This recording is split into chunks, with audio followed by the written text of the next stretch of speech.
Romanos capítulo 5, nós iremos ler o verso 1 e 2 somente. Justificados, pois, mediante a fé, temos paz com Deus, por meio de nosso Senhor Jesus Cristo, por intermédio de quem obtivemos igualmente acesso, pela fé, a esta graça na qual estamos firmes e gloriamo-nos na esperança da glória de Deus. E eu quero falar sobre esse último estágio do perdão. É muito importante que a gente venha a entender esse último estágio. Então, nós sabemos que o processo de perdoar é duro, é difícil, é algo que tantas vezes nos faz recuar, a gente às vezes não consegue, como uma forma cristã de dizer, liberar esse perdão, dar esse perdão ao outro. Acabamos até mesmo errando e dizer, olha, eu te desculpo, mas quem perdoa somente é Deus.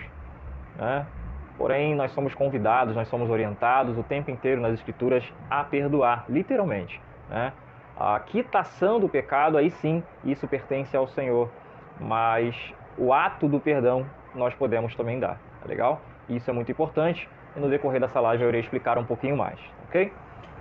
O que esses dois versículos têm a ver com o último estágio do perdão? O que eles têm a nos ensinar? Primeiro de tudo, nós precisamos entender o que é justificação, que o versículo 1 está dizendo. Justificados, pois. O que vem a ser justificado ou justificação? Justificação nada mais é que o ato de Deus em declarar o pecador, você está justificado, agora você não tem mais nenhuma condenação. Sobre a sua vida, nenhuma condenação há. Significa isso na prática que quando Jesus Cristo voltar, você entrará na glória com Ele. Que quando você fechar os seus olhos e no retorno de Cristo, você será ressuscitado mais para a vida eterna. Basicamente é isso que é justificação. Mas o que mais nós podemos falar sobre justificação? Você já sabe o que Cristo foi fazer exatamente na cruz? Eu vou falar de alguns detalhes do que Ele foi fazer na cruz para não falar de tudo. E assim a gente tomar mais tempo do que o necessário. Cristo na cruz, Ele teve no mínimo 2 atos. É chamado de dupla imputação. O que é imputar? Todos nós conhecemos a palavra amputar, devido a um membro que foi cortado em um acidente, ou aquele membro que você chegou ao hospital, ele já está gangrenando, para salvar todo o corpo, aquela parte já gangrenada é cortada, é amputada, ou seja, é retirada do seu corpo, ok? Naturalmente, então, imputar é colocar, é você enxertar, é você colocar novamente alguma coisa, ok? Ou algo que não estava lá. Isso é imputar, é você colocar, ok? Então, o que foi colocado em Cristo? O que foi lançado em Cristo? Naturalmente, os nossos pecados. Se vocês forem prestar atenção no Pai Nosso, por exemplo, o Pai Nosso, ele nos ensina, obviamente, não é um tipo de oração que nós devemos fazer repetidamente. Tem algum problema de eu fazer, eu peco se eu estiver fazendo? De jeito nenhum. A questão é que o Pai Nosso não nos foi dado para que nós venhamos a fazê-lo, orá-lo, como ele é. Pelo contrário, ele é um modelo que nós podemos seguir para ter uma oração melhor, pois a Bíblia nos ensina que nós não sabemos como orar, Nós não sabemos orar como convém, como agrada a Deus. Por isso, Cristo ele nos deu a oração do Pai Nosso, E através da oração do Pai Nosso nós conseguimos orar de uma maneira mais bíblica, mais correta, que agrada ao coração de Deus, tá bom? Não tem aquela partezinha que nós falamos e perdoa as nossas dívidas. Quando nós falamos em dívidas, isso naturalmente ali estamos dizendo que os nossos pecados são dívidas diante de Deus. Qualquer pecado que nós cometemos gera uma dívida diante de Deus. Deus é o credor. Nós somos aqueles quem deve a Ele. Cristo Jesus na cruz do Calvário, Ele fez um dos seus papéis, foi como de fiador. Ou seja, Ele recebeu, Ele acolheu, Ele tomou para si todas as nossas dívidas, quitando assim todas as nossas dívidas. Ele pagou na cruz do Calvário, com a sua morte, com o derramamento do seu sangue, toda a nossa dívida. Essa é a primeira imputação. Ele lançou na sua própria conta toda a nossa dívida. Ele imputou em si mesmo os nossos pecados, ok? Ou seja, ele zerou a nossa conta diante ao credor, que é Deus, que é o Pai. Outra coisa também que as pessoas ainda acreditam, só para abrir um parênteses aqui, não é tanto o nosso assunto, mas até mesmo a nível de informação, as pessoas acreditam até hoje que Cristo Jesus, quando morreu, ele pagou uma dívida na mão de Satanás. Não tem nada a ver. Satanás ele é um mero coadjuvante, uma pessoa muito esquecida, num certo sentido, dentro da obra salvífica de Cristo. Ele pagou Cristo Jesus ao Pai. A dívida estava sendo todos os dias crescente diante ao Pai. Ok? Então essa é a primeira imputação. Eu falei de duas. A segunda imputação, tendo em vista que Cristo Jesus ele zerou a nossa dívida, ele resolveu um dos problemas. Mas e o outro problema? Como assim outro problema? Sim, se você for acompanhar de Gênesis a Apocalipse, você vai notar que há uma exigência elevadíssima para quem entrará no reino. E essa exigência elevada, você irá perceber que só entra no reino quem é perfeito. No reino de Deus, no céu, não entra pecado algum. Exatamente. Então quem é que pode ser salvo? Um dia perguntaram os seus discípulos.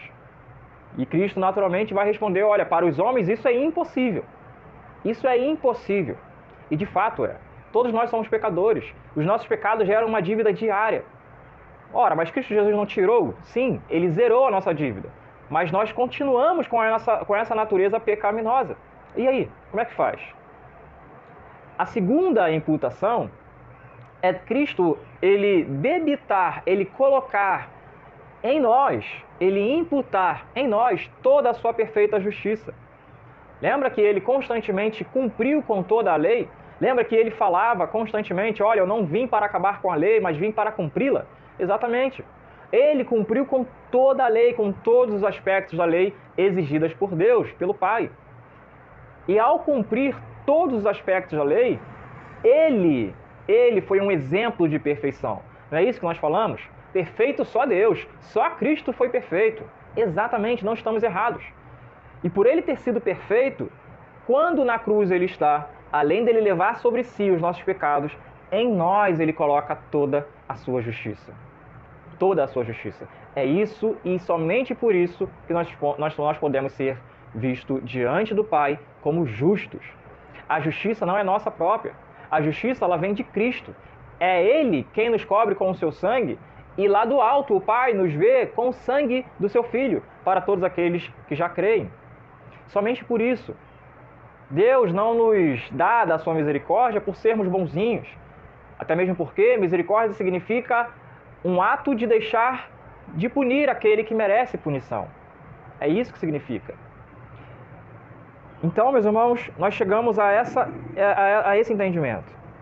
Justificados diante de Deus nós fomos. Recebemos a justiça de Cristo, toda a sua perfeição em nós. A nossa conta agora está com toda a justiça de Cristo. Assim nós podemos ter acesso ao céu. Nós podemos ter agora não somente acesso ao céu, mas também acesso ao Pai. E é basicamente isso que o texto está nos dizendo. Continua ainda no verso 1, que essa justificação, ela é mediante a fé. Somente mediante a fé. Eu não vou explicar muito o que é essa fé, que tipo de fé é essa.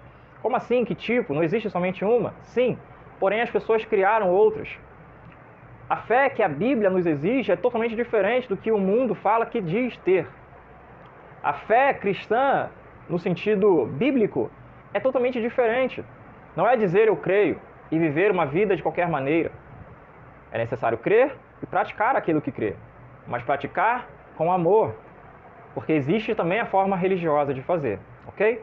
Então, nós obtemos essa justificação através da fé, ok? Através da fé no nome de Cristo Jesus, na sua obra salvífica. Outra coisa também que o verso 1 ainda nos diz, que através dessa fé nós temos paz com Deus. Nós temos paz com Deus. Veja só quantas coisas. Nós fomos justificados. Essa justificação ela vem mediante a fé. E mediante a fé nós temos paz com Deus. Como assim paz? Antes nós não tínhamos? De jeito nenhum. Nós nos fizemos inimigos de Deus. Lembra lá do Éden, Adão e Eva, quando eles comeram do fruto?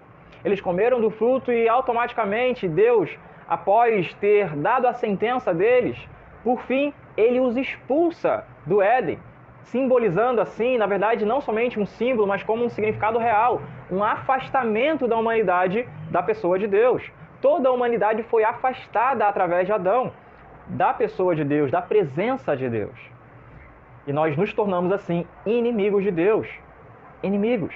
Se você for ler lá no capítulo 1 dessa mesma carta aos Romanos, no versículo 18, você vai ler que Deus ele está irado, que a ira de Deus se revela do céu contra toda impiedade e perversão dos homens que detêm a verdade pela injustiça.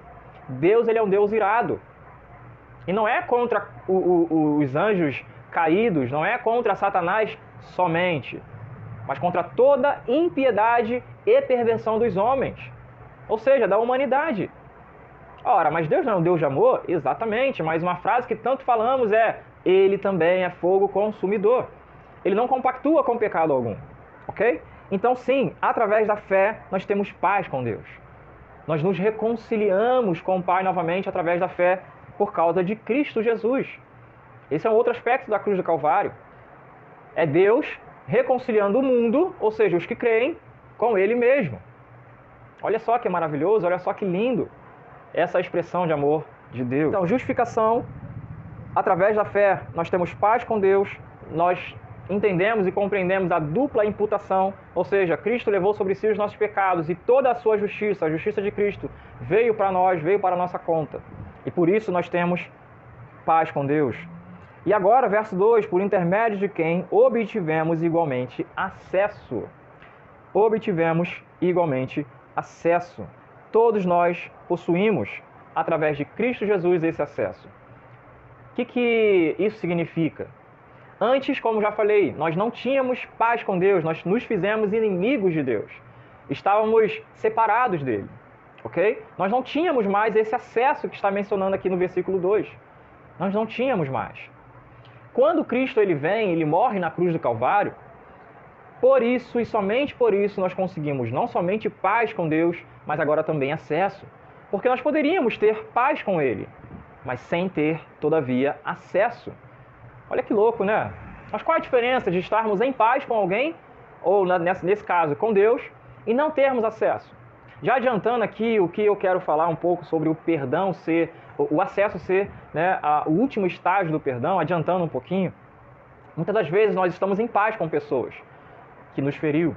Nós estamos em paz com ela. Não queremos mais guerra. É isso que significa ter paz com alguém. Nós não estamos mais em guerra com essa pessoa. Deus ele poderia muito bem falar conosco: olha, meu filho morreu por vocês, agora eu tenho paz com vocês. Ou seja, eu não mais estou em guerra contra vocês.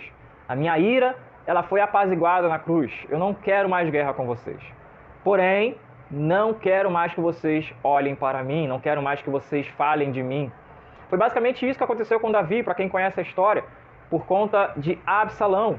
Absalão, seu filho, matou o seu irmão, seu meio-irmão, Amnon, devido a este segundo vir a abusar de sua meia-irmã Tamar. Por isso, Davi, de certa forma, expulsou Absalão. Na verdade, Absalão é que fugiu para um outro lugar. E Absalão, desejando retornar para o reino do seu pai, o pai, com muito custo, permite esse retorno para a sua própria casa, né, a casa de Absalão. Porém, Absalão demora em muito ter novamente acesso ao rosto, à presença do rei. Então Deus poderia fazer isso. Olha, não estou mais irado, estou tranquilo agora. O meu filho, ele apazigou, ele aplacou a minha ira. Eu estou agora tranquilo, não estou mais em guerra contra vocês. Mas vocês não terão mais acesso à minha pessoa. Não terão mais. Ele poderia fazer isso, mas foi o que ele fez? De jeito nenhum. Quando Cristo Jesus morreu, o que aconteceu com o véu do templo? Ele se rasgou no meio. Isso significando, simbolizando ao mesmo tempo o nosso acesso ao Pai. Ele novamente nos deu aquilo que havíamos perdido em Adão. Ele nos deu de volta. Nós temos esse acesso agora a qualquer hora, a qualquer momento, a qualquer lugar. Nós podemos elevar os nossos pensamentos a Deus e orar e falar com Ele, louvá-lo, engrandecê-lo no nome, glorificar esse Deus maravilhoso. Nós temos acesso a Ele. Ok? Nós temos acesso. Isso nos foi dado. O texto ainda diz que esse acesso é pela fé. Então aqui nós temos justificação pela fé, nós temos paz com Deus mediante Cristo Jesus e naturalmente pela fé, e acesso também pela fé. a esta graça na qual estamos firmes, diz o restante do verso, e gloriamo-nos na esperança da glória de Deus. Ok, agora finalmente, o que tudo isso tem a ver conosco? Nós sabemos da dificuldade do perdão. É muito difícil. Às vezes, para alguns, se torna impossível. Nós não conseguimos deixar de lembrar daquilo que nos fizeram, daquilo que nos feriram. Machucou tanto que só de lembrar já dói novamente. Isso é um fato para todos nós. Porém, meus irmãos, quem é que disse que você precisa esquecer? Ninguém disse que você precisa esquecer. O que você precisa é perdoar, porque o perdão, em primeiro lugar, não é um sentimento, é uma atitude, ok? E você necessita entender que o ato do perdão, o fato de você perdoar, não irá lhe dar, ou não irá lhe atribuir amnésia. Você não vai esquecer. Pelo contrário, quando você perdoa verdadeiramente, você lembra. Porém, como uma cicatriz, você lembra, você olha, caraca, eu me feri naquele dia, poxa, foi doloroso. Mas você sente dor com aquela ferida? Impossível. Já cicatrizou. Então essa é a questão, nós precisamos entender que esse ato do perdão necessita ser dado, necessita ser praticado, e que nós não iremos esquecer do fato ocorrido, ok? É necessário nós perdoarmos. Como eu falei no início dessa live, olha, quem perdoa é Deus. Não somente. Ele vai dar o ato de quitação de dívida, que naturalmente é perdão. Nós não quitamos dívida de ninguém. Mas o ato de perdoar, nós constantemente somos chamados a fazê-lo. Veja, por exemplo, o que Jesus disse: se perdoarmos aos homens as suas ofensas, também vosso Pai Celeste vos perdoará. Lá em Mateus capítulo 6, versículo 14. Nós somos chamados a isso. E note que aqui está colocando uma condição para recebermos perdão. Está dizendo, se perdoardes aos homens. A consequência de nós perdoarmos aos homens, também vosso Pai Celeste vos perdoará. Ora, significa dizer que se nós não perdoarmos, tampouco, vai dizer o versículo seguinte, tampouco vosso Pai Celeste vos perdoará. Entende? Olha a gravidade disso. Se nós perdoarmos, nós temos perdão. Se nós não perdoarmos, tampouco o Senhor haverá de nos perdoar. E no fim, o que isso vai significar? Irá significar naturalmente condenação eterna. Para que nós venhamos a estar diante de Deus justificados, toda a nossa dívida deve estar perdoada, quitada. Não somente 99% dela. Então não pense você que, ora, tá tranquilo então, né? Uma gíria, tá favorável. Só foi isso que eu não perdoei. Um detalhezinho. Se Deus não quiser me perdoar também por essa causa aqui, as outras eu tô bem na fita. Não, querido. Ou é 100% ou é nada. Deus é perfeito e Ele exige perfeição de nós. E nós só conseguimos essa perfeição através de Cristo. E como que nós conseguimos acesso a essa perfeição de Cristo? Pela fé. E se dizemos, tenho fé, e não praticamos, essa fé ela é falsa. Porque está encaixado o praticar o perdão, que é objeto da nossa fé. Porque se eu digo, tenho fé em Cristo, naturalmente eu necessito buscar fazer tudo aquilo que Ele ensinou, inclusive a prática do perdão. Compreende? É necessário. Segunda coisa que nós precisamos entender, que tem a ver com a live, com o assunto da live, é que, por muitas vezes, após o perdão, nós somos levados a pensar assim, olha, eu perdoei, mas agora é a pessoa lá e eu cá. Quantas vezes você já falou isso? Ou quantas vezes você já ouviu alguém falar isso? Não quero história com essa pessoa mais. Me feriu muito. Não quero história com ela. É ela pra lá e eu pra cá. Se eu ver passar na rua, eu vou trocar de calçada. Não quero que visite a minha casa. Esquece meu número de telefone, esquece meu endereço, não é assim? Primeiro, que se você pensa dessa forma, isso não é perdão genuíno. Ah, o que você está querendo dizer agora? Não acredito. Então eu tenho que pegar e ficar de sorrisinho para a pessoa? Não é isso que eu disse. Não foi isso que eu falei. O que eu estou me referindo é você querer que a pessoa deixe de existir. Você tendo essa pessoa deixando de existir na sua vida, você concordaria comigo que é o equivalente à morte?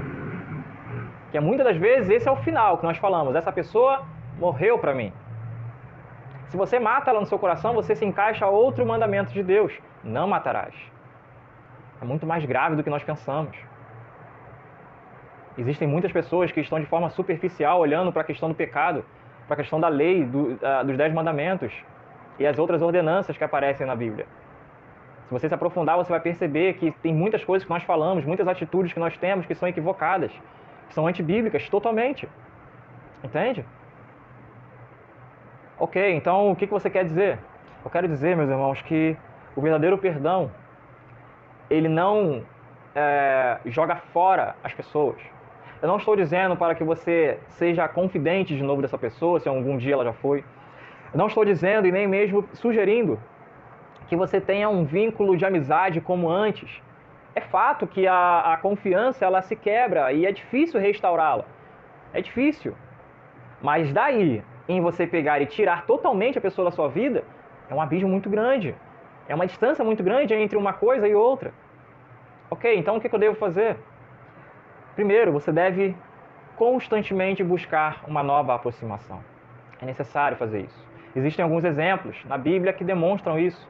Eu vou te dar o primeiro, é o padrão mais elevado. Jesus, quando foi negado por Cristo 3 vezes, por assim dizer não, exatamente 3 vezes, tendo como a última vez, uma coisa que eu não havia notado, Pedro ele vai praguejar, a palavra praguejar ali, é como se ele estivesse enfatizando tanto que não conhecia a Cristo a ponto de xingar. Ele estava começando a ficar irado para negar a Jesus. Ele literalmente descartou conhecer Jesus, literalmente. Não foi mais uma gíria que nós usamos muito, né? Um miguezinho, dando uma de João sem braço. Não. Ele literalmente descartou a pessoa de Cristo. Foi isso que aconteceu. Ok, e quando Jesus ressuscitou, o que aconteceu? Jesus foi até lá, Pedro falou, tá vendo aí o que eu disse? Viu só? Agora, esquece da minha pessoa? Foi isso que Jesus falou? Não. Não. Jesus deu acesso a ele novamente, a sua pessoa. Colocou ele, reconhecendo ele como líder dos seus apóstolos. Pedro foi um líder como poucos.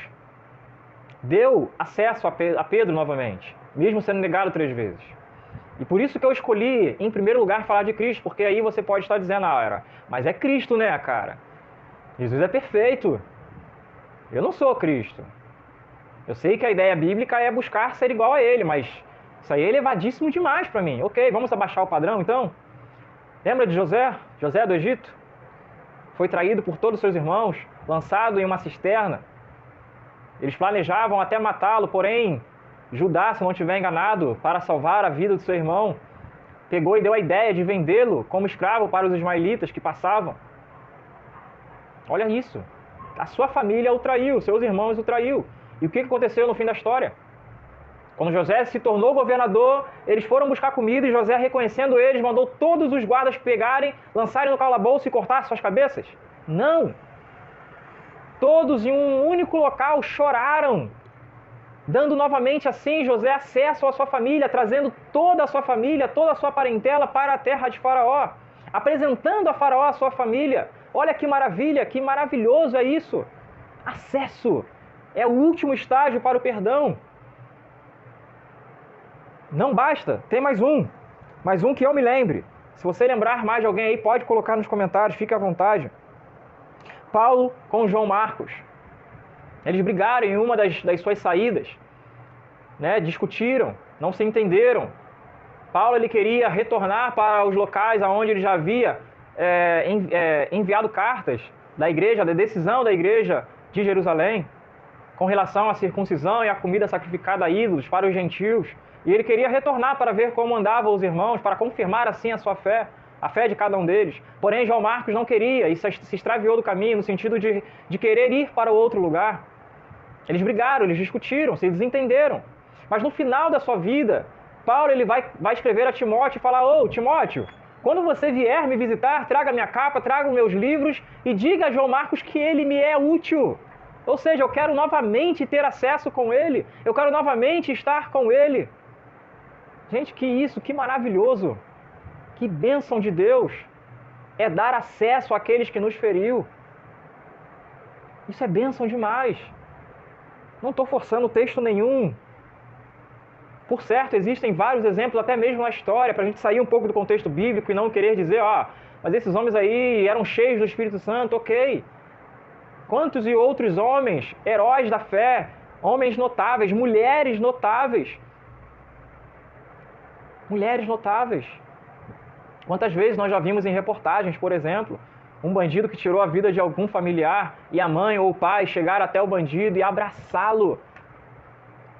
Poderia muito bem fazer um vídeo ou mandar um telegrama, não sei, cara, alguma coisa do tipo, dizendo, você está perdoado, esquenta não.